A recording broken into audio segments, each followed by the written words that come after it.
नमस्कार. रोकठोकला आपलं स्वागत. प्रेक्षक मी डॉक्टर उदय निरगुडकर. घार हिंडते आकाशी परिचित दिसे पिलापाशी. नोकरी धंद्यासाठी कामावर जाणाऱ्या प्रत्येक महिलेची ही कर्मकहाणी. मुलगी शिकली, प्रगती झाली, करिअरच्या वाटेला लागली, घराबाहेर पडली, कमावती झाली, जबाबदारी घेऊ लागली, पण तरी तिचं मन गुरफटलेलं असतं ते आपल्या चिल्ला पिल्ल्यांच्या पाशी. मग ती पेप्सिकोची प्रमुख असलेली इंद्रा नोई असो किंवा तुमच्या आमच्या घरातली कुणीही नोकरदार स्त्री. मोठ्या विश्वासानं ती आपल्या काळजाचा तुकडा एखाद्या पाळणा घरात ठेवत असते. परंतु त्या पाळणा घरामध्ये जे वास्तव असतं ते वास्तव समोर आल्यानंतर मात्र भीषणता समोर येते. खरोखरच हे पाळणा घर असतं की ती असते एखादी छळ छावणी. प्रेक्षको, जे आज मी तुम्हाला दाखवणार आहे ते अत्यंत भयानक आहे. एकतर आजी आजोबांचा नसला आधार, अशा वेळी पर्याय उरतो तो फक्त पाळणा घरांचा.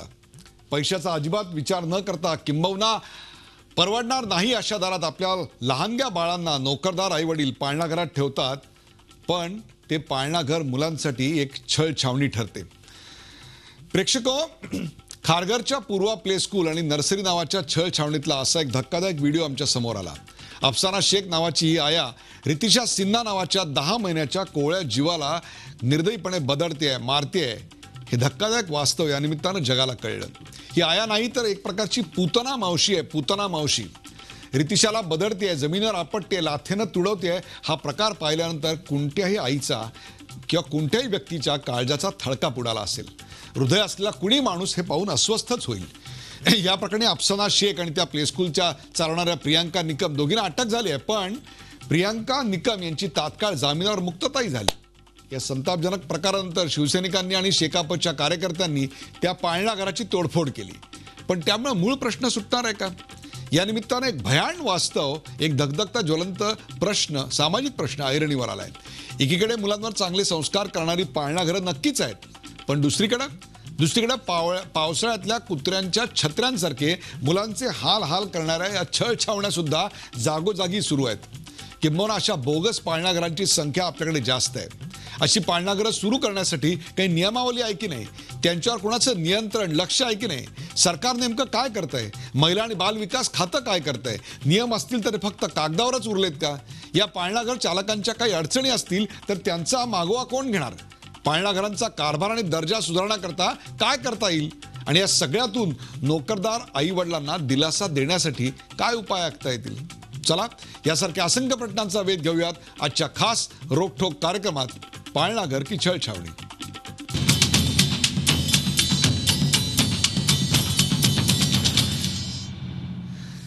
पाळणा घर की छळ छावणी. सुरुवातीला पाहूया या विषयावरचा एक खास रिपोर्ट.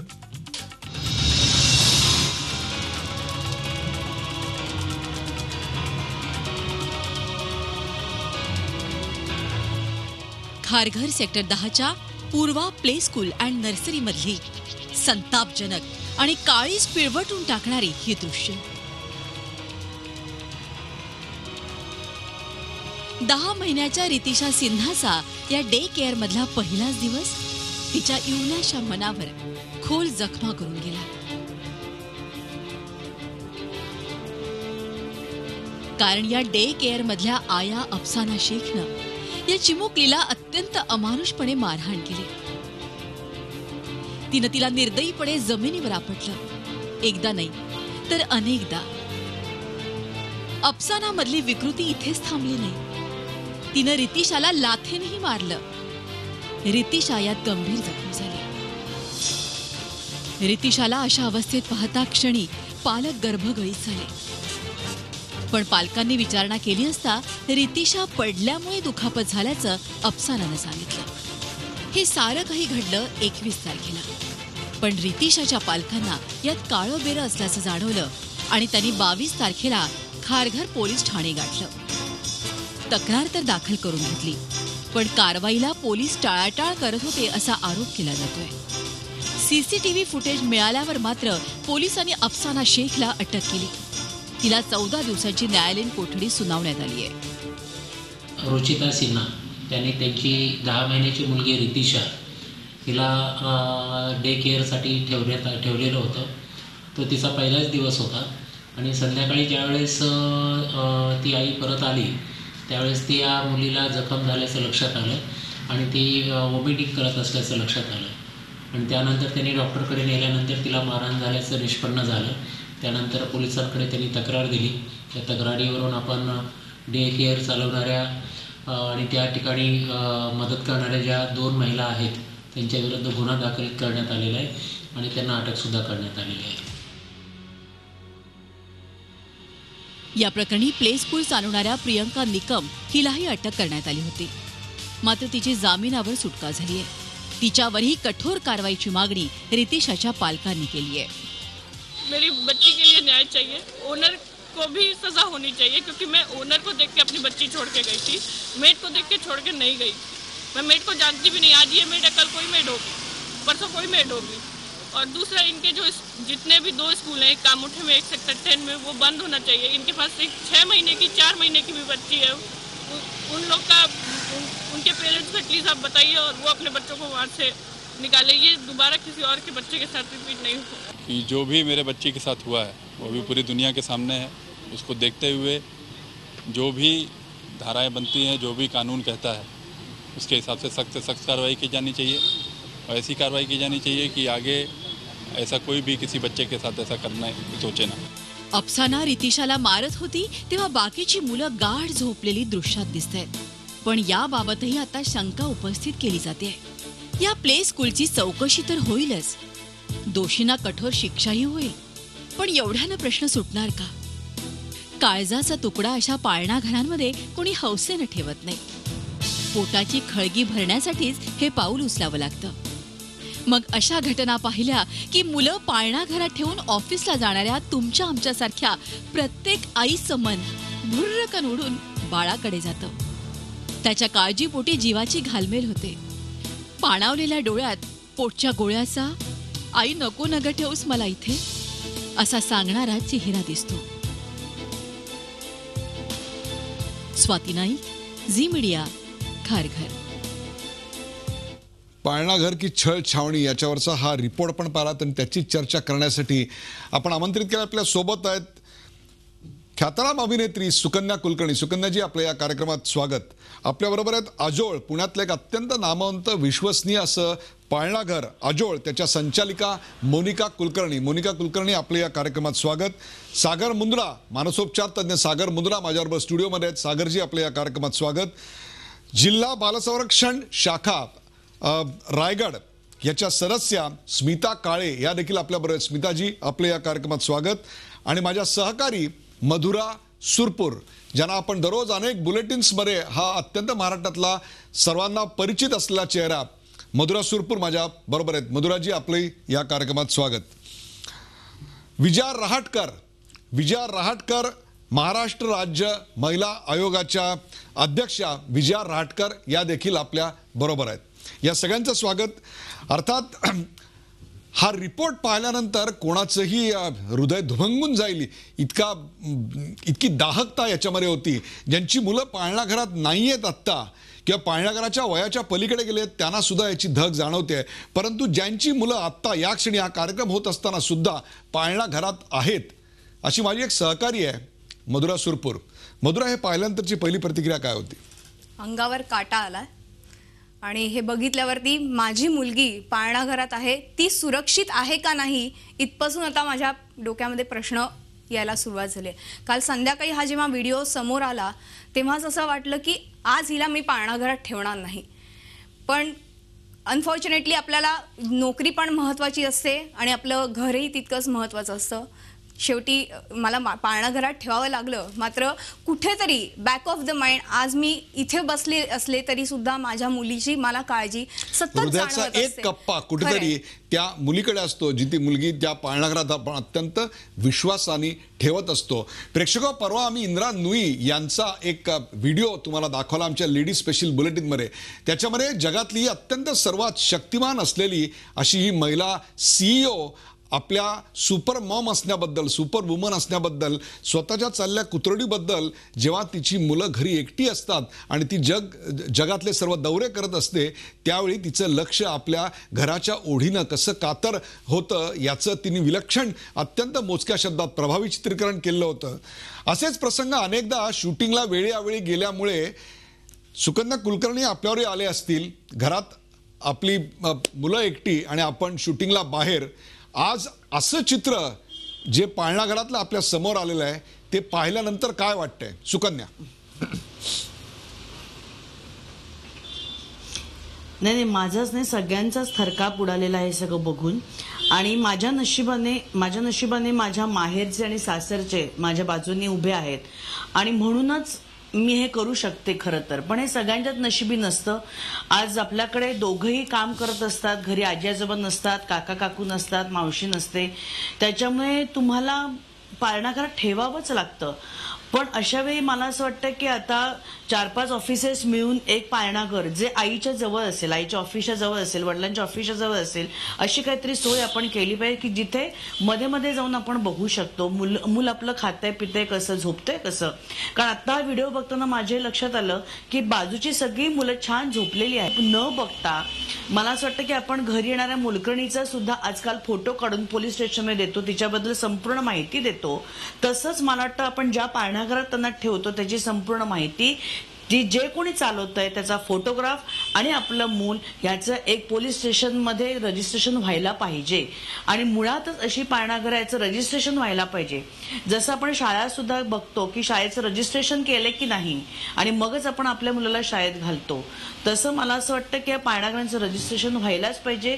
जिथे अशी इलिगल चालू असतील त्याच्याबद्दल कारवाई केली पाहिजे. आणि आता सुद्धा या दोघींवरही जी कारवाई केलेली आहे ती फारच त्याला काही अर्थ नाही असं मला वाटतं. आणि त्यांना कडक शिक्षाही व्हायलाच पाहिजे, तरच आपल्याकडे लोकांना कळेल.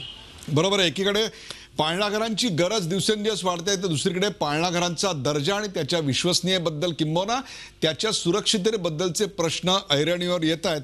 अर्थात या सगळ्याची जबाबदारी जेवढी तुमची आमची आहे त्याहीपेक्षा जास्त ती मायबाप राज्य सरकारची आहे. त्या राज्य सरकारच्या प्रतिनिधी असलेल्या राज्य महिला आयोगाच्या अध्यक्षा विजया रहाटकर आपल्याबरोबर आहेत. विजया रहाटकर यांच्यापर्यंत आपला आवाज पोचत नाही, काही तांत्रिक अडचण आहे आता या क्षणाला. स्मिता काळे, या सर्व प्रकरणात दोषी कोणाला म्हणायचं? ज्या पालकांनी आपली मुलं पाळणाघरात ठेवली त्यांना, पाळणाघराच्या संचालिकेला, का ज्या आईनी, पूतना मावशीच ती आया कसली आहे, तिने मारहाण केली तिला? कोणाला शिक्षा व्हायला पाहिजे असं वाटतं आपल्याला? स्मिता काळे, ह्या बालन्याय अधिनियमाअंतर्गत ह्यामध्ये ह्या सगळ्या प्रकाराला सगळ्यात महत्त्वाची दोषी आहे ज्या चालवणाऱ्या संचालिका आहेत त्या. बालन्याय अधिनियम असा सांगतो की मी जेव्हा एखादी प्रिमायसेस चालवते जी लहान मुलांच्याही संबंधात आहे, जी 0 ते 18 वयोगटातील आहे, त्यावेळेला त्या प्रिमायसेसमध्ये असणारं प्रत्येक मूल ही माझी जबाबदारी आहे. त्याच्यावर कुठल्याही प्रकारचा वाईट गोष्टीने अत्याचार होणं, त्याला मारहाण होणं, दुखापत होणं, या सगळ्याला सर्वस्वी संबंधित संस्था चालक ज्या काही निकम आहेत त्या गुन्हेगार आहेत. म्हणजे जर त्या गुन्हेगार असतील तर त्यांना शिक्षा व्हायला पाहिजे हे जेवढं सत्य आहे. परंतु आपल्याकडे कुठल्याही कायद्याची अंमलबजावणी ही इतक्या ढिसाळपणे होते की अशा प्रकारची बोगस आणि छळ छावण्या असलेली पाळणा घरं रस्तोरस्ती गल्लोगल्ली आहेत की जिथे ठेवून आपले आईबाप आत्ता या क्षणाला हा कार्यक्रम बघत असताना सुद्धा आज दिवसभर ज्यांनी आपल्या मुलाला पाळणा घरात ठेवलं असेल त्यांचा किती थरकाप किंवा त्यांच्या मनाची काय कुतरड आत्ता होत असेल याची मला पूर्ण कल्पना आहे. परंतु हे कुठलं मन की जे आपल्या कच्च्या बच्च्याला इतक्या निर्दयीपणे मारू शकतं? हे कुठलं मन की जे असे कोवळ्या फुलांना इतक्या सहजतेनं कुस्करू शकतं, लाथाडू शकतं, थोबाडू शकतं? सागर, काय सांगाल, ही कुठली मानसिकता? याच्या मागे 2-3 मानसिकता असण्याची शक्यता आहे. सगळ्यात जास्ती जेव्हा असे घटना घडतात तर त्यांच्या स्वतःच्या जेव्हा त्यांचं वय कमी असतं त्यांच्यासोबत कुठल्या तरी प्रकारचा फिजिकल व्हायलन्स किंवा आपण जे म्हणतो लैंगिक शोषण जर झालं असेल तर असे व्यक्तिमत्व बरोबर घडत नाही आणि पुढे चालून ते असे कामं करतात. एक दुसरं असं असू शकतं की यांना मनोविकृतीच आहे किंवा आपण सॅडिझम जे म्हणतो ते असण्याची शक्यता आहे. इतकं मात्र आपण 100% सांगू शकतो की यांचं मानसिक आरोग्य स्थिर नाहीये आणि यांचं मानसिक इव्हॅल्युएशन जे आपण म्हणतो किंवा सायकेट्रिक इव्हॅल्युएशन जे म्हणतो ते करणं खूप गरजेचं आहे. अजून एक गोष्ट सांगू इच्छितो सर की हे this is only the tip of the iceberg. आपल्याकडे भरपूर असे प्रकार घडत असतात आणि भरपूर मानसिक वतीने स्थिर नसणारे लोक शिक्षक होत आहेत, आता पाळणा घरात होत आहेत. तर एक काहीतरी सिस्टीम आणली पाहिजे जेणेकरून यांचं मानसिक अध्ययन किंवा मानसिक त्यांचं इव्हॅल्युएशन झालं पाहिजे बिफोर आपण त्यांना काहीतरी काम देतोय किंवा त्यांना आपण कुठेतरी एम्प्लॉयमेंट देतोय. जसं मॅडम म्हटले की त्यांचं रजिस्ट्रेशन त्या संस्थेचं होणं गरजेचं आहे, पण त्याच्यामध्ये जे लोक काम करतायत ते मानसिक वतीने बरोबर आहे की नाही, जितकी आपुलकी असली पाहिजे मुलांबद्दल ती आहे की नाही, ती ममता आहे की नाही, हे सगळं पण तपास करणं एक बेसिक लेवलवर स्क्रीनिंग होणं खूप गरजेचं आहे. या सगळ्याचं प्रशिक्षण होणं अत्यंत गरजेचं आहे. Exactly. आपल्याकडे जशी खारघरमध्ये असलेलं कुप्रसिद्ध असं पाळणाघर आहे, तशीच अत्यंत नामवंत आणि आईच्या मायेच्या ममतेनं चालवणारी पाळणाघरं देखील आहेत. असंच एक पाळणाघर आहे, ते म्हणजे आजोळ. पुण्याचं आजोळ. मोनिका कुलकर्णी त्याच्या संचालिका आहेत. मोनिका कुलकर्णी, सर्वप्रथम हे दृश्य पाहिल्यानंतर आपल्याकडे गेले 2 दिवस माध्यमातून हे चित्र गाजतंय, आज याच्यावर चर्चा देखील होतीये. हे पाहिल्यानंतर आपल्याकडे ठेवलेल्या अनेक मुलांच्या आईवडिलांनी आपल्यावर पूर्ण विश्वास असूनही नक्कीच आपल्याकडे चौकशी केली असेल, नक्कीच त्यांच्या मनामध्ये शंका उत्पन्न झाली असेल. कुठेही याचं स्टँडर्डायझेशन नाही. ज्या प्रकाराने आजोळसारखं एखादा आपण पाळणाघर बघतो, त्याच प्रकारात आपण जे असे बोगस प्ले स्कूल आहेत त्यांनाही आपण लेखत असतो. कुठल्याही प्रकारचं स्टँडर्डायझेशन किंवा क्वालिटी गुणवत्ता प्रमाणपत्र याच्यात नाही. या सगळ्या अवस्थेबद्दल मोनिका कुलकर्णी काय सांगाल? सगळ्यात पहिल्यांदा म्हणजे अतिशय धक्कादायक प्रकार आहे. म्हणजे मागे पण असा एक व्हिडिओ आला होता, पण आत्ताचा म्हणजे खरंच थरकाप उडवणार आहे. तर आजोळमध्ये मी 15 वर्षापूर्वी जेव्हा लहान बाळांचं पाळणाघर सुरू केलं तेव्हा CC कॅमेरा लावला होता. तर तेव्हा मला असं वाटलं कुठे मूल पडलं, काही झाडलं तर त्याच्यासाठी CC कॅमेरा हवा. पण आता हे सगळं दृश्य बघितल्यावर असं वाटलं की एक बाई इतक्या प्रकारे निर्दयप्रमाणे कसं मारू शकते. तर हा खरंच एक अतिशय धक्कादायक आणि अविश्वसनीय असा अनुभव माझ्यासाठी पण होता. आता पालकांच्या बाबतीत जर का तुम्ही म्हणाल तर नक्कीच पालकांनी पुष्कळ याबाबत आमच्याकडे चौकशी केली, काळजी व्यक्त केली आणि त्यांची काळजीशी मी अगदी पूर्णतः सहमत आहे. पण मला या तुमच्या माध्यमातून पालकांपर्यंत हे नक्की पोचवायचं आहे की असा एखादा प्रसंग एखाद्या पाळणाघरात घडला म्हणून तो प्रत्येकच पाळणाघरात घडेल असं मात्र नाही. तर मला थोडंसं पालकांना आश्वस्त करावंसं वाटतं की तुम्ही सगळ्यांनी एवढी जास्त काळजी करू नका किंवा सगळीच पाळणाघरामध्ये पुतना मावशा नसतात. मला तुम्हाला फक्त एक ह्या बाबतीमध्ये सांगायचं झालं तर मी सगळ्यांचे व्ह्यूज आत्ता ऐकले. आत्ता आपण सगळे जसं एका प्लॅटफॉर्मवरती चर्चा करतोय की बाबा सायकोलॉजिस्ट आहे, नंतर सरकारी आपल्याकडे आहे किंवा आपल्याकडे पालक आहेत, आपल्याकडे काही जे पालक आहेत जे पाळणाघरात मुलांना ठेवत नाहीत. तर अशा सर्व लोकांनी एका प्लॅटफॉर्मवर येऊन ह्या विषयावरती चर्चा करून ह्याच्यातनं एकदा काहीतरी मार्ग काढायला पाहिजे. तर मला असं वाटतं की ह्या दृष्टीने ह्या माध्यमातून मी सरकारला असं एक नक्कीच निवेदन देते की त्यांनी ह्यासाठी एक पुढाकार घ्यायला पाहिजे. मला आठवते मी एक 4 वर्षापूर्वी ह्या शोमध्ये आले होते तेव्हा ह्याच विषयावरती सुकन्या कुलकर्णी मॅडम पण होत्या. ह्याच विषयावरती आम्ही हीच चर्चा केली. सरकार बदललं पण मुलांच्या आयुष्यामध्ये आणि पाळणाघरांच्या परिस्थितीमध्ये कुठलाच बदल झाला नाही. तर ह्याला आपल्याला काय ऑप्शन काढता येईल ह्याच्यासाठी मला असं वाटतं की जर का सरकारी किंवा जे कोणी कायदेतज्ञ आहेत तर ह्या सगळ्यांना आपण एका प्लॅटफॉर्मवर आणायला पाहिजे असं मला वाटतं. आणि दुसरं म्हणजे पालकांना नक्कीच आश्वस्त करावं असं वाटतं की तुम्ही सगळे एवढी काळजी करू नका, सगळी पाळणाघरं सारखी नसतात. सगळी पाळणाघरं सारखी नसतात. अनेकांना आपली मुलं घरी ठेवता येतात, परंतु अनेकांना ती मुलं पाळणाघरात ठेवण्याशिवाय गत्यंतर नसतं. पाळणाघरामध्ये कोणत्याही प्रकारचं स्टँडर्डायझेशन, मॉनिटरिंग, तिथले गुणवत्तेचं प्रमाणपत्र नसतं. जी लोक घेतली जातात ती प्रशिक्षित नसतात, त्यांच्यामध्ये मायेच्या ममतेचा ओलावा देखील नसतो. त्यामुळे अशा पाळणाघरांचं स्वरूप छळ छावण्या होतं आणि लहानपणी मनावर झालेले असे आघात आयुष्यभर त्यांना पंगू करू शकतात, आत्मविश्वास जिंदगीभर करता गमावू शकतात. म्हणजेच एक प्रकारे या पाळणाघरात मुलं ठेवणं हे म्हणजे आपल्या पाल्याचं भवितव्य नष्ट करण्यासारखं आहे. याच्यात सरकारची काही जबाबदारी आहे की नाही, का फक्त अटक केली आणि त्या पाळणा संचालिकेची सुटका देखील झाली? विजया रहाटकर, इतकी प्रचंड मोठा गुन्हा घडतोय, एका मुलीचं भवितव्य आपण उद्ध्वस्त करतोय आणि त्या संचालिकेला आपण जामिनावर मुक्तता देखील देतोय.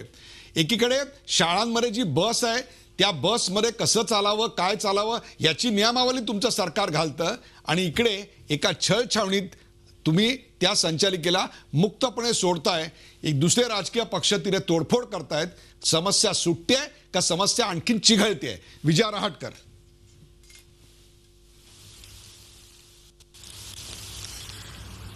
कालचा खारघरचा हा व्हिडिओ बघितला आणि अक्षरशः थरकाप उडाला. म्हणजे अंगावर काटा येणं काय असतं किंवा हृदय पिळवटून टाकणं काय असतं हे सगळे अनुभव त्या एका प्रसंगामधनं आम्ही सगळ्यांनी घेतले. या सगळ्यामध्ये मला असं वाटतं की ज्या महिलेनं हे कृत्य केलं, मुळामध्ये कायद्याच्या तरतुदीकडे तर मी येईलच, पण आमच्यामध्ये जी ममता असते ती ममता कुठं हरवली, कुठं गेली आहे. आणि ज्या हेतूनं हे पाळणाघर सुरू केलेले आहेत की सामाजिक बांधिलकी म्हणून, समाजाची गरज म्हणून, म्हणजे ती समाजाची गरज आहे पण त्याच्यामध्ये आपलं सुद्धा अर्थार्जन होतं आहे. त्यामुळे आपण याला जबाबदारीने बघितलं पाहिजे. या भावनेमध्ये कुठंही हे पाळणाघराचे संचालिका किंवा तिथली व्यक्ती ह्या अशा कोणीच दिसल्या नाही आहे आणि ही अत्यंत दुर्दैवी अशी गोष्ट आहे. मला असं वाटतं की याच्यामध्ये सरकारनं आता नव्यानं पुन्हा काही गोष्टी बघण्याची गरज आहे. राज्य महिला आयोग म्हणून जर आम्ही म्हटलं तर आमच्यापुढे रोज नवीन नवीन असे आव्हानं उभे राहतात. आता या बाबतीमध्ये सुद्धा अधिक कडक असायला पाहिजे, कडक कायदे व्हायला हवे, त्याची अंमलबजावणी व्हायला हवी. आणि सगळ्यात मला असं वाटतं सगळ्यात महत्त्वाची गोष्ट म्हणजे जी पाळणाघरं होत आहेत, जी नव्याने स्थापन होत आहेत, काम करत आहेत, त्यांच्याकरता एक नियमावली तयार होणं अत्यंत गरजेचं आहे. की पाळणाघराची जागा कशी आहे, मुलं सेफ आहेत का, तिथं सगळी व्यवस्था आहे का, जो स्टाफ आहे तो प्रशिक्षित आहे का, त्यांना पुरेसं आपण प्रशिक्षण देऊन तयार केलेलं आहे का, आणि मुलांना आनंदही वाटावं. आणि सगळ्यात महत्त्वाची गोष्ट म्हणजे पालकांना विश्वास वाटावा, जे निर्धास्तपणे आपले मुलं ठेवून जातील असं वातावरण आपण केलं आहे का, अशा अनेक गोष्टींची तपासणी करणं आणि याच्याकरता नियम करणं अत्यंत महत्त्वाचं आहे असं मला वाटतं. या सगळ्यामध्ये खरं तर आपण जर पाहिलं तर जे सेक्शन 48 जे आहे फॅक्टरीज ॲक्टचं, ह्याच्यामध्ये पण फॅक्टरी ॲक्टमध्ये सांगितलेलं आहे की in every factory where in more than 30 women's workers जिथं आहेत त्या ठिकाणी पाळणाघर असलं पाहिजे असं पण सांगितलं. ज्या ठिकाणी 30 महिला आहेत त्या ठिकाणी पाळणाघरं असली पाहिजे असा कायद्यातला नियम आहे. परंतु प्रत्यक्षात जेव्हा अंमलबजावणीची वेळ येते तेव्हा हा नियम कुणीही पाळताना आढळत नाही. सवाल हाच तर आहे स्मिता काळे, सवाल हाच तर आहे की ज्याची अंमलबजावणी व्हायला पाहिजे सर्वात कठोरपणे, स्मिता काळे त्याची अंमलबजावणी होत नाही आहे. फक्त 2012 साली असाच कार्यक्रम मी केला होता, तेव्हा सुकन्याही होत्या आणि मोनिकाही होत्या, आणखीनही काही मंडळी आपल्या या कार्यक्रमामध्ये होती. त्याही वेळी अशीच आश्वासनं सरकारतर्फे देण्यात आली. आजही अशीच आश्वासनं देण्यात येत आहेत, परंतु वस्तुस्थिती मात्र 1 इंच पुढे सरकलेली दिसत नाही. जिल्हा बाल संरक्षण याच्या प्रतिनिधी म्हणून आपण यापुढं नक्की काय करणार ते सांगा. स्मिता काळे. सर मी पहिल्यांदा असं सांगेल की मी जिल्हा बाल न्याय अधिनियमाच्या अंतर्गत बाल न्याय मंडळ जे असतं त्याची सक्रिय सदस्य म्हणून काम करते. गेले 28 वर्ष एक NGO म्हणून ज्या वेळेला आम्ही रायगडमध्ये काम करतोय आणि बाल संरक्षण कक्षेचं काम जे आत्ता सुरू झालेलं आहे याचा अवेअरनेस सगळ्या पातळीत होणं अत्यंत गरजेचं आहे. आणि याच्यात सगळ्यात नंतर पहिली येणारी जी यंत्रणा आहे जिल्हा महिला बालविकास अधिकाऱ्यांनंतर जी आहे पोलीस यंत्रणा, आणि त्याच्यासाठी सातत्याने प्रशिक्षण वर्ग जिल्हा न्यायालयाकडनं आणि जिल्हा महिला बालविकास अधिकाऱ्यांकडनं आम्ही घेतो आहोत. पण दुर्दैवाची बाब आहे की 8 दिवसापूर्वीच आमचा वर्ग झाला. पूर्णपणे बालन्याय अधिनियमाविषयी पोलिसांना प्रशिक्षण दिलं गेलं, पण खारघरचे एकही पोलीस अधिकारी त्या प्रशिक्षणाला उपस्थित नव्हते.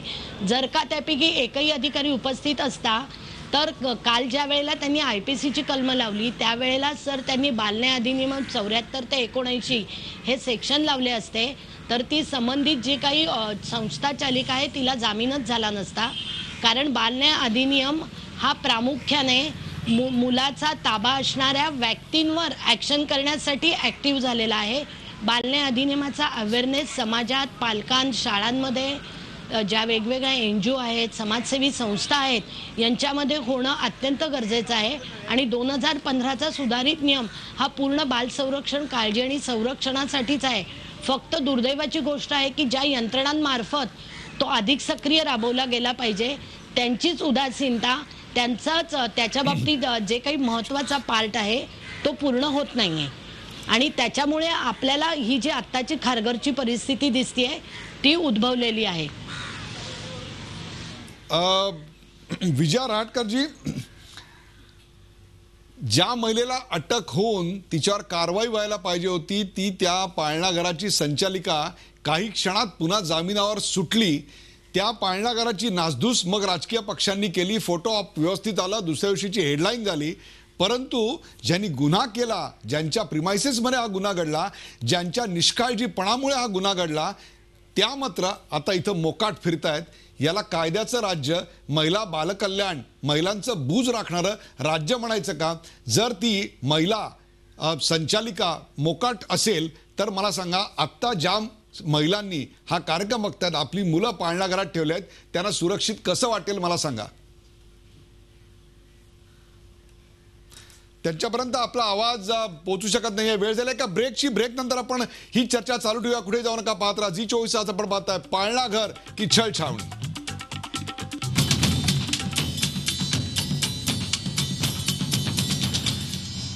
पाळणाघर की छळछावणी या विषयावरची रंगलेली चर्चा आपण पाहतो. आपल्यासोबत सुकन्या कुलकर्णी, मोनिका कुलकर्णी, विजया रहाटकर, सागर मुंदडा, स्मिता काळे आणि मधुरा सुरपूर हे आहेत. ब्रेकवर जाण्यापूर्वी जो प्रश्न आपण विचारला होता विजया रहाटकर यांना, परंतु काही तांत्रिक अडचणीमुळे त्यांच्यापर्यंत तो आवाज पोहोचत नव्हता. विजया रहाटकर, एका दिवसाच्या आत खारघर मधल्या त्या कुप्रसिद्ध प्ले स्कूलच्या संचालिकेला जामीन मिळतो, ती मोकाट सुटते. अशा वेळी हा कार्यक्रम बघत असलेल्या अशा असंख्य माता आहेत की ज्यांनी आपली मुलं पाळणाघरात ठेवली आहेत, त्यांना काय वाटलं असेल? त्या महिला संचालिकेवर काहीच कारवाई होणार नाहीये. विजया रहाटकर, आपलं सरकार काय करणार आहे? या सगळ्या विषयामध्ये पोलिसांची जी भूमिका आहे, ही भूमिका अतिशय संशयास्पद अशी भूमिका आहे. जर या संपूर्ण विषयामध्ये बाल न्याय अधिनियम जर त्यांनी आधीच जर लावला असता तर ती संचालिका जामिनावर सुटू शकली नसती. त्यामुळे पोलिसांनी याच्यामध्ये अत्यंत संवेदनशीलतेनं काम करणं अत्यंत गरजेचं आहे आणि दुर्दैवानं ते झालेलं इथे दिसत नाहीये. परंतु या सगळ्या विषयामध्ये आता मला जे वाटतं आहे तर ह्या विषयामध्ये पोलिसांचं सुद्धा सेन्सिटायझेशन वारंवार करणं अत्यंत गरजेचं असतं. कित्येक वेळेला केवळ पोलिसांनी व्यवस्थित कारवाई केली नाही म्हणून गुन्हेगार सुटतात किंवा एखाद्याला त्रास पण होऊ शकतो आणि तसाच प्रकार हा आता झालेला आहे. या संपूर्ण प्रकरणामध्ये जेवढे पोलीस दोषी आहेत तेवढेच आता सरकारने सुद्धा अधिक महत्वाची भूमिका. विजया रहाटकर गुळमुळीत नको. विजया रहाटकर, आपल्याला गुळमुळीत आश्वासन नकोय. आपण त्या महिला संचालिकेच्या अटकेची, तिच्यावरच्या कार्यवाहीची मागणी आणि आम्हाला तशी खात्री देताय का की हो तिच्यावर कारवाई होईल आणि तिला अटक होईल पुन्हा? नक्कीच या संपूर्ण विषयामध्ये त्या महिला संचालिकेला अटक होईल अशा पद्धतीची कारवाई पोलीस करतील. त्या पद्धतीचे आदेश हे महिला आयोगाकडनं त्यांना दिले जातील. पण या सगळ्यामध्ये फक्त आता कारवाई एवढा विचार करून चालणार नाहीये. या प्रकरणामध्ये कारवाई होईल. आता त्या पीडित छोट्या मुलीच्या आईने सांगितलं आहे की माझ्या बाळापेक्षा पण लहान बाळ, 4 महिन्याची 6 महिन्याची बाळं पण तिथं आहेत, त्यांच्या आईचं मन काय म्हणत असेल असं तिने म्हटलं आहे. आणि त्यामुळे पुढच्या मुलांना त्रास होऊ नये म्हणून याकरता सुद्धा सरकारनं काही पावलं उचलण्याची गरज आहे असं मला वाटतं. आणि ही पावलं उचलण्याकरता राज्य महिला आयोग हे सरकारच्या पाठीशी लागून काही अभ्यास करून राज्य महिला आयोग हे सरकारला काही रेकमेंडेशन देईल. या संपूर्ण विषयामध्ये खरं तर मधल्या काळामध्ये महिला बाल विकास विभागानं काही प्रस्तावित नियमावली तयार करण्याचं काम सुरू केलं होतं. आणि ही जी नियमावली होती ही राज्य शासनाचं महिला बाल विकास विभाग बघणार होतं. आणि त्यामध्ये त्यांनी असं म्हटलं होतं, जे प्रस्तावित त्यांनी केलेलं होतं की दर 3 महिन्यांनी अशा पाळणाघरांची तपासणी हे डिपार्टमेंट करेन. प्रत्येक पाळणाघरामध्ये 5 ते 25 मुलंच असतील, 25च्या पेक्षा अधिक जास्त मुलं या ठिकाणी नसणार आहेत. प्रत्येक मुलाकरता 30 चौरस जागा असली पाहिजे. या संपूर्ण पाळणाघराच्या याच्यामध्ये प्रथमोपचार पेटी असली पाहिजे. त्याचप्रमाणे तिथं जे स्टाफ आहे हा सगळा ट्रेंड असला पाहिजे. प्रत्येक 5 मुलांच्या मागे एक काळजीवाहक असला पाहिजे. आणि या संपूर्ण पाळणाघरातल्या सर्व कर्मचारी वर्गाची वैद्यकीय तपासणी करूनच त्यांना कामावर ठेवलं गेलं पाहिजे. आणि दर 3 महिन्यांनी त्यांची वैद्यकीय तपासणी केली पाहिजे. अशा प्रकारचा काही प्रस्तावित नियम हे महिला बाल विकास विजया रहाटकर आपल्याकडे आले होते. परंतु अजून त्यावर मला फार काही अंमलबजावणी झालेली दिसत विजया नाहीये. राटकर, अशा प्रकारची नियमावली बनवताना ज्यांच्याकडे अशा प्रकारची पाळणा घरं चालवण्याचा वर्षानुवर्षाचा आणि चांगली पाळणा घरं ज्यांच्यावर अतिशय विश्वास आहे, पिढ्यानपिढ्याचा विश्वास आहे, अशी पाळणा घरं चालवण्याचा अनुभव ज्यांच्याकडे आहे, अशा मोनिका कुलकर्णी यांची मतं विचारात घेतली जाणार आहेत की नाही? नाहीतर होतं काय की ज्या अशा काही नियम बनवले जातात की जे नियम पाळायचे म्हटले तर अफोर्डेबिलिटी त्याची शेवटी खिशाला ते परवडलं देखील पाहिजे, असं खिशाला न परवडणाऱ्या गोष्टी आम्ही करून बसतो. अशा प्रकारच्या सूचना आत्ता जर येत असतील तर त्या अजोळ सारख्या संस्थेला देखील पाळणं शक्य होणार आहे का? मोनिका कुलकर्णी काय सांगाल? दर 5 मुलांमागे 1 आया आणि दर 25 फक्त 25च लिमिट, 30 स्क्वेअर फुटाची जागा, आज रिअल इस्टेटच्या प्राइसेस लक्षात घेता हे सगळं कितपत शक्य असं आपल्याला वाटतं? काय सांगाल आपण? सरकारला काय सूचना कराल? मोनिका कुलकर्णी. हो, वर्षा गायकवाडांनी एक GA काढला होता मॅडमनी आणि त्या GAचं सगळे नियमावली आम्ही आमचं अर्ली चाइल्डहुड असोसिएशन आहे सो तो GA जो होता तो अक्षरशः खरं म्हणजे हास्यास्पद होता. म्हणजे फॉर एक्झाम्पल 8 मुलांच्या मागे 1 संडास बाथरूम पाहिजे. आता अडचण अशी आहे की एक तर पाळणा घरांना जागाच मिळत नाही, कारण की रेसिडेन्शियल एरियामध्ये लोकांना आवाज येतो त्यामुळे लोक पाळणा घरांना जागा देत नाहीत. बरं, कमर्शियल एरियामधली जी भाडी आहेत ती पाळणा घरांना परवडत नाहीत आणि कमर्शियल एरियामध्ये पाळणा घरं तुम्ही चालवू शकत नाही कारण मुलांना खूप शांतता लागते, मुलांच्या गरजा खूप वेगळ्या आहेत. तर प्रश्न असा आहे तो पहिला की पाळणा घरं चालवायची कुठे. दुसरा महत्त्वाचा प्रश्न की हे 8 मुलांमागे 1 संडास. मी तुम्हाला एक उदाहरण देते फक्त. तर जर आमच्या इथे जर समजा 25 मुलं असतील तर 4 संडास आम्ही बांधायचे कुठनं? तर हे हास्यास्पद जे नियम आहेत ना ते प्रॅक्टिकली पाळणं खरं म्हणजे शक्य नाही आहे. आता ह्याच्यामध्ये काय झालेलं आहे की शाळा आणि पाळणाघर ह्या सगळ्यांना एकच नियम केला आहे. आता शाळेमध्ये थोड्या वेळासाठीच मुलं असतात, मुलांना मधली सुट्टी असते, त्यामुळे मुलं पाळणाघरामध्ये शाळेतली मुलं टॉयलेटला ठीक आहे त्यांच्यासाठी हा एक वेळेस नियम लागू होऊ शकतो. पण पाळणाघरांना काय वेगवेगळ्या वेळेला मुलं येतात तर एका 8 मुलांमागे 1 संडास हे प्रॅक्टिकली शक्य नाही. दुसरं महत्त्वाचं म्हणजे त्यांनी चौरस फुटाचं एक काहीतरी दिलंय. म्हणजे ते नियम एवढे हास्यास्पद आहेत ना की जे ॲक्च्युली अप्लाय करणं खरंच शक्य नाही.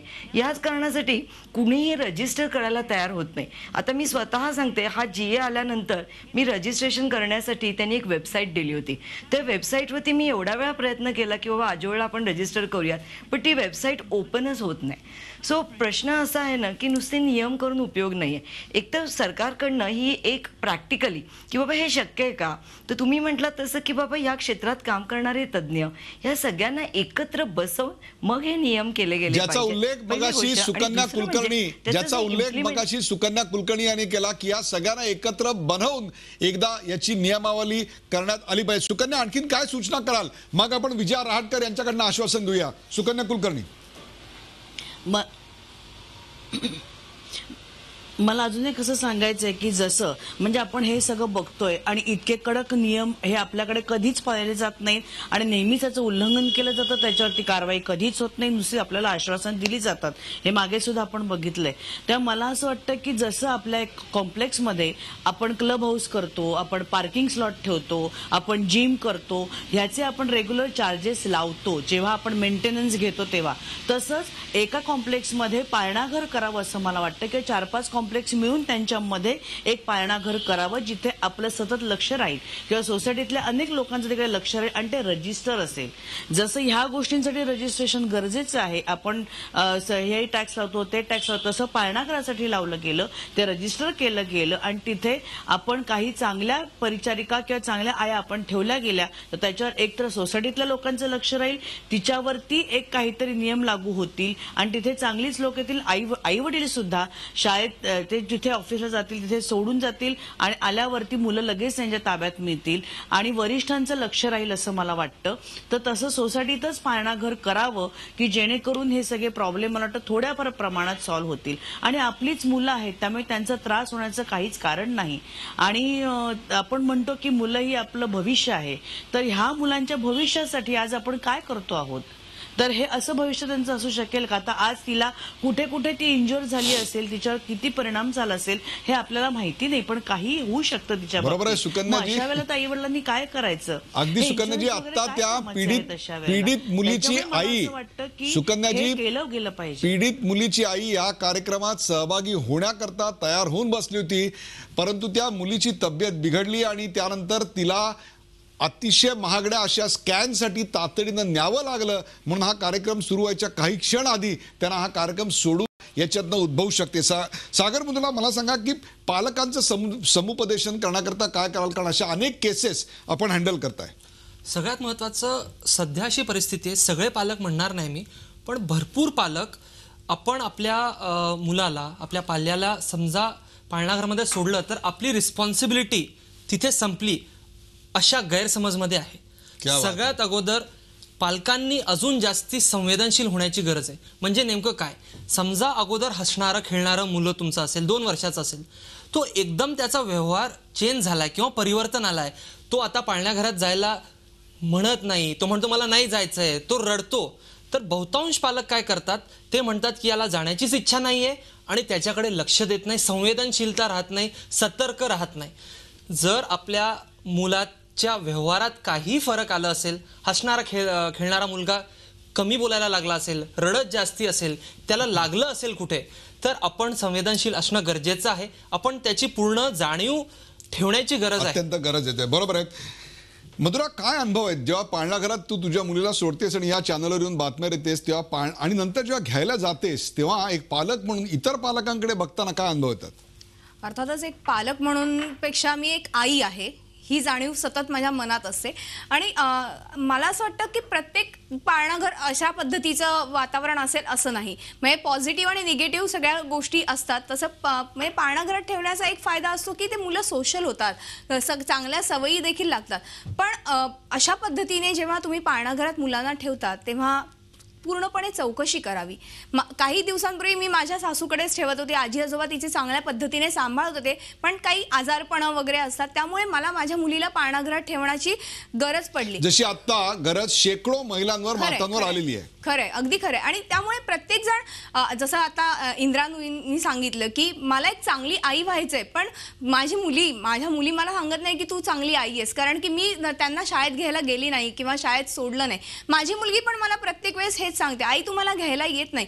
त्यावेळी माझ्या काळजाचा ठोका चुकतो, अरे मी जात नाही ह्याचं कुठेतरी मला मनामध्ये गिल्ट फील येतच असतं.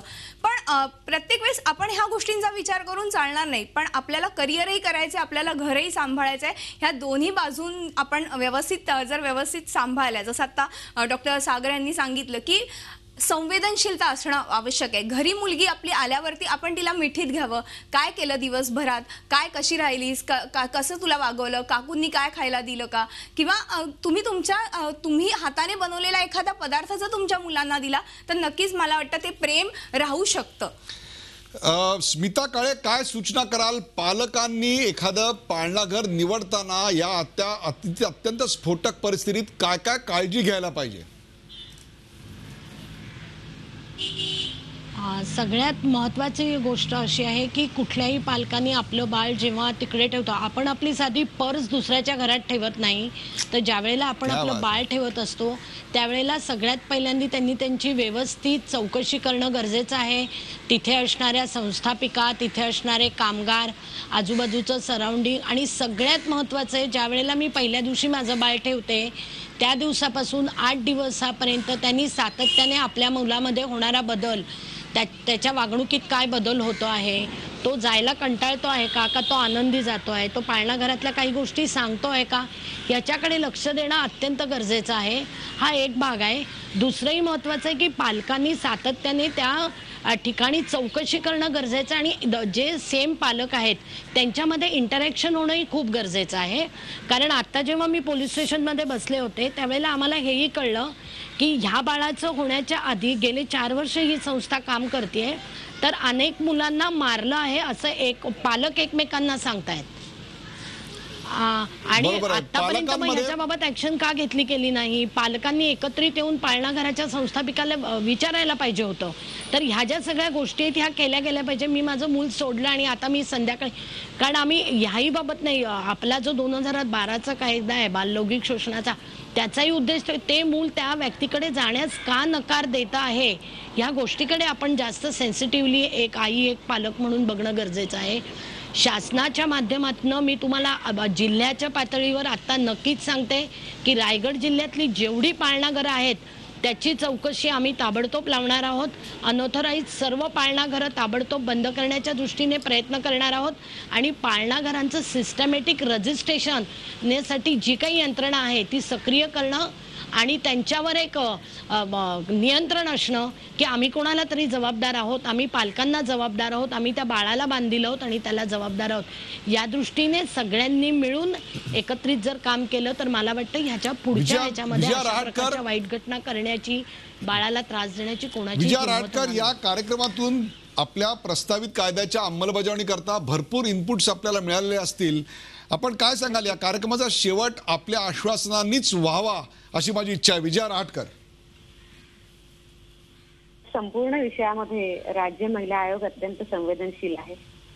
ज्या भावना आपण सगळ्यांनी व्यक्त केल्या त्याच भावना माझ्या पण आहेत आणि म्हणूनच आता ज्या प्रस्तावित जे नियम मी सांगितले की या पद्धतीने नियम असायला पाहिजे ते महिला बाल विकास विभागानं तयार केले आहेत. पण त्याच्यामधल्या अनेक अटी आणि शर्ती ह्या जाचक वाटतायत हे अनेकांच्या बोलण्यावरून आता समोर आलेलं आहे. त्यामुळे स्वाभाविक रीतीनं राज्य सरकारला नवीन कायदे करण्याकरता मदत करणं, त्याच्याकरता शिफारसी करणं हे राज्य महिला आयोगाचं काम आहे आणि या विषयामध्ये एक नवीन आव्हान म्हणून राज्य महिला आयोगाला बघावं लागणार आहे. त्या निमित्तानं मी सगळ्यांना इतकं सांगू इच्छिते की आज हा जो प्रसंग या छोट्या बाळावर आलेला आहे हा प्रसंग पुढे येऊ नये म्हणून राज्य महिला आयोग आपल्या संपूर्ण अधिकाराचा उपयोग करेल. या विषयामध्ये अनेक तज्ज्ञ व्यक्तींना ज्यांचं जसं आपण उल्लेख केला की आदिवासी वर्षानुवर्षे चालणारी पाळणाघरं आहेत अशी अनेक मंडळी आहेत. या सगळ्यांच्या अनुभवाचा उपयोग करून या सगळ्यांना बोलावून याच पद्धतीनं या क्षेत्रामधले अजून जे तज्ज्ञ आहेत त्या सगळ्यांना बोलावून एकत्रितपणे येणाऱ्या महिन्यामध्येच आता याची एक बैठक बोलावली जाईल आणि नव्यानं पुन्हा याची नियमावली बनवली जाईल. हा जो प्रस्तावित कायदा पुढे यायचा आहे त्या कायद्याच्या बाबतीमध्ये सरकारला इनपुट दिले जातील आणि राज्य महिला आयोग या संपूर्ण विषयामध्ये आपली भूमिका सक्रिय अशी ठेवेल जेणेकरून पालकांना आपल्या मुलांना सोडून जाताना काळजी वाटणार नाही अशा प्रकारचा कायदा आणि अशी नियमावली येण्याकरता राज्य महिला आयोग पूर्णपणे प्रयत्न करेल आणि हे सगळं करत असताना आपल्या सगळ्यांना सोबत घेऊन हे प्रयत्न होतील. येणाऱ्या महिन्यामध्ये आम्ही या विषयावर ताबडतोबीने जाता आता एक सूचना करावीशी वाटते ती म्हणजे मोनिका कुलकर्णी या अत्यंत चांगलं पाळणाघर चालवत आहेत. एक चांगलं पाळणाघर चालवण्याच्या अनुभवावर त्यांनी पुस्तक लिहावं की जेणेकरून त्याचा फायदा इतर पाळणाघर चालवणाऱ्या किंवा पाळणाघर निवडणाऱ्या आमच्या प्रेक्षकांसाठी होईल. आणि मे बी त्याची प्रस्तावना सुकन्यासारख्या अत्यंत सक्षम अशा अभिनेत्रींनी लिहावी की पाळणाघर कसं निवडावं. आणि या दोन्ही कार्यक्रमांचे 3/7/2012 या दिवशी तुम्ही दोघी माझ्याच बरोबर या चॅनलवर होतात. आज दुर्दैवाने 25/11/2016 आपण पुन्हा तोच विषय चर्चा करतोय. ही मधली दरी जर सांधायची असेल तर कुठेतरी मोनिका आपल्यासारख्यांनी पुस्तकं लिहिली पाहिजेत, प्रेक्षकांना याच्याबद्दल जागृत केलं पाहिजे. प्रेक्षक पाळणाघर की छळछावणी या विषयावरची गंभीर चर्चा आपण पाहिलीत. खारघरच्या पूर्वा प्ले स्कूल मधला प्रकार पाहिल्यानंतर तो अंगावर काटा उभा करतो. पण नोकरी आणि घर हे महत्वाचं असल्यानं मुलीला पाळणाघरात ठेवावं लागतं अशी नोकरदार महिलेची व्यथा माझ्या सहकारी मधुरा सुरपूर यांनी मांडली. खारघरचा प्रकार थरकाप उडवणारा आहे. ज्या पाळणाघरांमध्ये आपण मुलांना ठेवतो त्या प्रत्येक पाळणाघराची पोलीस आणि सरकारकडे नोंदणी असणं गरजेचं आहे. हा मुद्दा अभिनेत्री सुकन्या कुलकर्णी यांनी मांडला. बाल न्याय हा कायद्याबाबत पोलीस आणि सरकारी यंत्रणांनाच नीट माहिती नाही. खारघरच्या प्रकरणात पोलिसांनी बाल न्याय अधिनियमाची कलमच लावली असती तर संबंधित प्ले स्कूलच्या संचालिकेला जामीन मिळालाच नसता असं स्मिता काळे यांनी सांगितलं. खारघरला लहानग्या मुलीला मारहाण करणाऱ्या आयाचं मानसिक आरोग्य स्थिर नसणार, तिच्या बालपणात असं काहीतरी घडलेलं असणार, त्यामुळं पाळणाघरांची नोंदणी तर आवश्यक आहेच, पण त्या व्यतिरिक्त चालवणाऱ्या व्यक्तीचं मानसिक आरोग्य तपासून पाहण्याची आणि त्यांना प्रशिक्षित करण्याची गरज मानसोपचार तज्ञ सागर मुंदळांनी व्यक्त केली. परंतु सगळी पाळणाघरं सारखी नसतात. खारघरच्या पाळणाघरात एखादा अमानुष प्रकार घडला त्यामुळे सगळीकडेच असं घडतं अशातला भाग नाही. सगळ्याच ठिकाणी पुतना मावश्या नसतात असा विश्वास आजोळच्या संचालिका मोनिका कुलकर्णी यांनी पालकांना धीर देताना दिला. पाळणाघरांबाबत सरकारनं कडक नियमावली तयार करण्याची गरज आहे. तिथल्या कर्मचाऱ्यांना योग्य ते प्रशिक्षण देण्याची आवश्यकता आहे. विजया रहाटकर त्यांनी तसं स्पष्ट आश्वासन दिलेलं आहे. प्रेक्षको, कोवळं वय हे संस्कारक्षम वय असतं. त्या काळात मुलांवर जे संस्कार होतात त्याचप्रमाणे मुलं घडतात. अशा उमलत्या वयात मनावर आणि शरीरावर झालेला एखादा छोटासा आघात सुद्धा त्यांचं अख्खं आयुष्य बदलून टाकू शकतो. त्यामुळे पाळणाघरांबाबत पालक, संस्थाचालक, सरकार आणि समाज या सर्वच घटकांनी आता तातडीने एकत्र येऊन विचार आणि कृती करण्याची गरज आहे. ठोस नियमावली तयार झालीच पाहिजे. कायद्यातल्या तरतुदींबद्दल जनजागृती झाली पाहिजे. ज्या छळछावण्या असतील त्या ताबडतोब बंद झाल्या पाहिजेत. ज्या कोणी पुतना मावश्या जिथं कुठे असतील त्यांना कायमची अद्दल घडेल अशी कठोर कारवाई झालीच पाहिजे. ज्या प्ले स्कूलमध्ये हे घडलं त्या प्ले स्कूलच्या संचालिकेला अटक झालीच पाहिजे. सरकार याबद्दल योग्य ती पावलं उचलेल. जर सरकारने ती उचलली नाही तर माध्यम म्हणून आम्हाला जे करायचंय ते आम्ही त्यावेळी जरूर करू. या कार्यक्रमात सहभागी झालेल्या सर्व मान्यवरांचे आभार. ताज्या बातम्यांसाठी पाहत राहा झी 24 तास. रहा एक पाऊल पुढे.